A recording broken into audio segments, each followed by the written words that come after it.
Okay, so today's lecture is about promises in JavaScript. So the first question is, what is a promise in JavaScript?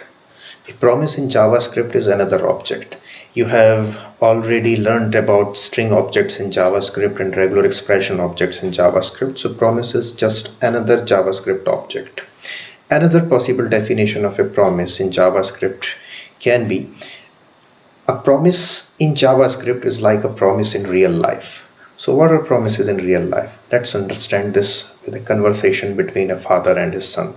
Father tells his son that if you score good marks in high school, I will reward you with a bike. Otherwise, I will punish you with quarantine. So what is the purpose of giving this example? The purpose is this: you can see this daily conversation between a father and a son like a promise. So what is the promise here? If you see closely, here we can say that a father is making a promise to his son that if his son scores good in high school, the father promises him to give a bike. Otherwise, the father promises him to give a punishment of quarantine. So this is actually a promise. And the good thing about this promise is that such type of promises can be coded in JavaScript through an object called promise object. So all we need is to have a skill to represent this promise in JavaScript. Now let's come to another question. Suppose son works very hard for a year or a couple of years and actually gets good marks in high school, but at the last father does not fulfill his promise. Then what will happen? To avoid such situations, contracts come to the rescue. So contract is another important feature of a promise which ensures that no promises remains unfulfilled. So what is a contract? A contract is there to ensure that a promise is always fulfilled, and for this a contract is always signed or written between the father and the son for this particular example. So what is a contract? A contract contains conditions like the real world contract has. So in this particular case, this contract will have condition like if son actually scores good marks, then he should be rewarded with a bike, and if he does not score good marks, then the son will be quarantined. So this contract will ensure that this promise is always fulfilled. So with this primary information, let's talk about the structure of a promise. So as we have already discussed, a promise contains four important elements. The number one element is an assertion. Here what you are seeing is an assertion that is made by the father if you score good marks in high school. And the second important element of a promise is the reward. Here the reward is that father will reward his son with a bike. In terms of JavaScript promise object, these rewards is known as resolve. Let's make it in a parenthesis so that you understand that reward is nothing but resolve in JavaScript promise objects. And punishments, they are known as reject in JavaScript jargon. Okay, so now we know that there are four important elements in JavaScript promises. The number one is assertion, number two is resolve, the reward, number three is reject, that is the punishment, and number four is contract. Right? So this is all about the theory part of promise. So let's come and create a promise in JavaScript. So here I am creating a promise and naming this promise as promise to get good marks. So this is the name of the variable, and I am initializing this variable with a promise object. So how will I create an object? I will use the keyword new like any other object.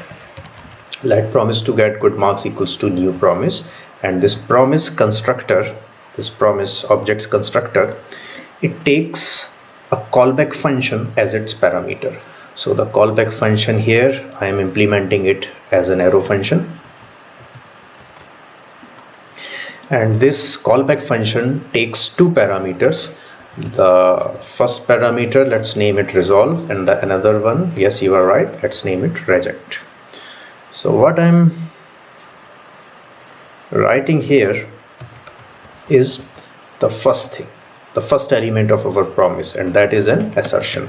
Intentionally I am not writing any assertion over here, because for this example, so what is the assertion does not matter. The result of the assertion actually matters, and the result of the assertion I am denoting it with a variable is scored good, and I am initializing it to true. So after the assertion, you can assume this assertion as that in our example, like the father asked his son if he scored good marks.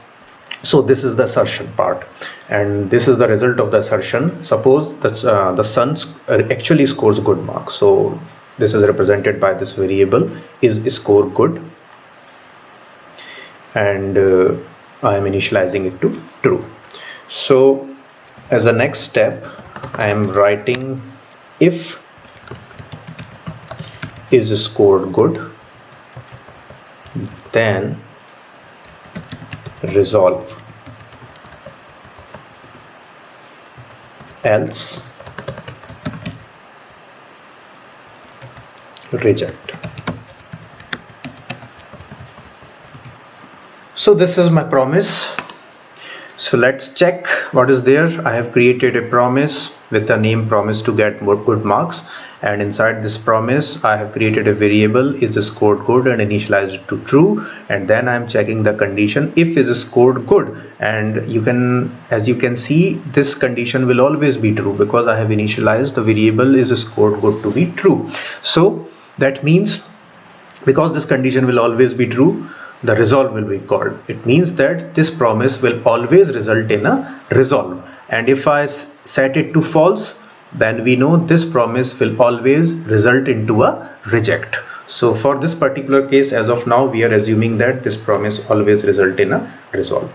So now you can see this is a promise, but it is still not complete. Why? Because there is an assertion, number one element, resolve, that is the second important element of our promise structure, which is equivalent to reward, and number three, this is reject, which is equivalent to punishment. So let's pass some variables also. For example, if this promise result in a resolve, then the son should be awarded with a bike, and if the son does not get good marks, then he should be rewarded with punished with a quarantine. So there are three things completed with this promise, and the fourth one is still missing, and the fourth one is the contract, right? So how to write a contract and promise? To write the contract, you will have to call this promise to get good marks dot then. Now what is then? Then is a function that gets always called whenever a promise results in a resolve, and we know that this promise will always result in a resolve, so we can assume that this function will always be called. So what I will write inside this function actually expects a callback function. So let's create a callback function. So we have created this callback function, and inside this callback function it takes a parameter, and this parameter, let's call it from resolve. So this parameter will receive this value bike, because this promise will result in resolve, and this value bike will be passed to from resolve inside then. Okay, so here I am writing console.log,